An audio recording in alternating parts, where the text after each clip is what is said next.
Horas, selamat hari Rabu bagi kita semuanya, amanginang, saudara-saudariku yang terkasih, anak-anak Tuhan, dimanapun berada saat ini. Sebelum kita memulai ibadah harian kita, mari kita bersaat teduh sejenak. Amin. Mari kita bernyanyi, kita mulai ibadah kita ini dengan buku ND nomor 202 ayat 7.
Kasih karunia dan damai sejahtera dari Allah Bapa dan dari anaknya Tuhan Yesus Kristus yang menyertai Bapak, Ibu, saudara-saudariku sekalian.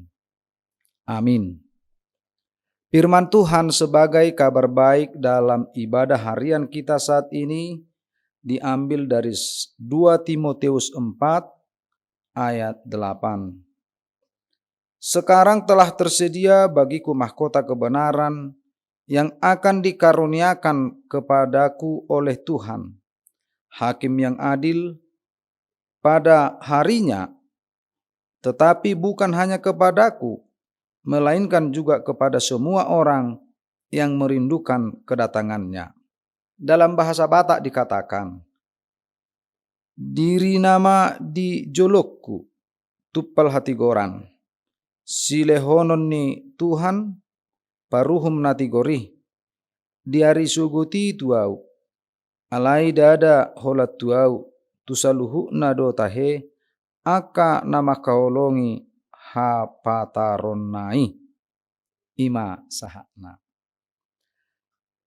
Bapak, Ibu, saudara-saudari yang terkasih di dalam Kristus Yesus, berhadapan dengan kematian tidak membuat Paulus menjadi susah hatinya, justru menjadi makin kokoh keyakinannya. Makin besar pencobaan yang dialami, makin cemerlang pula janji kemenangan itu bersinar dalam hatinya. Mahkota yang merupakan hadiah dilukiskan dengan berbagai mahkota kebenaran. Artinya Paulus merindukan bahwa dia akan mendapatkan mahkota dari Tuhan. Apapun kepahitan, apapun kesusahan yang dia alami, dia tetap memiliki iman yang kokoh. Karena dia berpengharapan ada mahkota yang akan diberikan kepadanya. Rasul Paulus menggambarkan perjalanan hidup orang percaya dalam mengiring Kristus sebagai sebuah pertandingan. Ibarat seorang pelari yang sedang berjuang dalam suatu kejuaraan olahraga demi memperebutkan sebuah piala. Perjalanan hidup Paulus sendiri sebagai hamba Tuhan merupakan sebuah pertandingan yang sangat keras, pertandingan yang penuh perjuangan. Di sepanjang perjalanannya sebagai pemberita Injil, Paulus harus menghadapi berbagai ujian dan tantangan yang tak mudah. Kesukaran, penderitaan, aniaya, bahaya yang akan merenggut jiwanya, dan berbagai-bagai ancaman lainnya. Sekalipun harus membayar harga yang sedemikian, tak sedikit pun terbersit dalam hatinya untuk meninggalkan imannya. Dia tidak menyerah dengan kesusahan yang dihadapi, tetapi justru semakin memiliki semangat juang untuk untuk memenangkan pertandingan dan memperoleh hadiah mahkota daripada Tuhan. Bapak, Ibu, saudara-saudari yang terkasih di dalam Kristus Yesus, ada banyak orang Kristen tidak lagi berjuang dalam pertandingan imannya, karena merasa tidak kuat lagi menghadapi ujian dan tantangan yang ada di hadapannya. Dan begitu banyak sudah menyerah dan berhenti di tengah jalan. Mereka tidak lagi peduli dengan perkara-perkara rohani.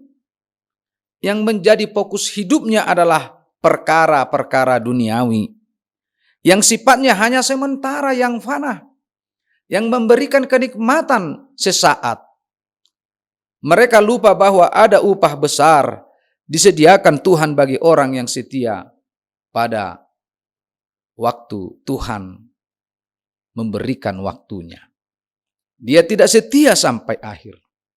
Oleh sebab itu, Bapak, Ibu, saudara-saudari yang terkasih di dalam Kristus Yesus, apapun yang kita hadapi saat ini, kesulitan apapun yang ada di hadapan kita, pencobaan apapun yang kita hadapi, yang kita rasakan saat ini, jangan pernah goyah iman. Minta pertolongan kepada Tuhan, maka Dia akan memenangkan. Minta kekuatan kepada Tuhan, maka kita akan mampu menghadapinya.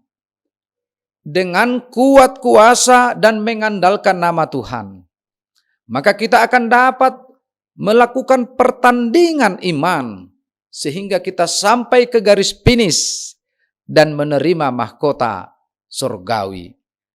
Kiranya di tengah-tengah kesulitan kita saat ini, kita tetap teguh di dalam iman, agar kita menjadi pemenang.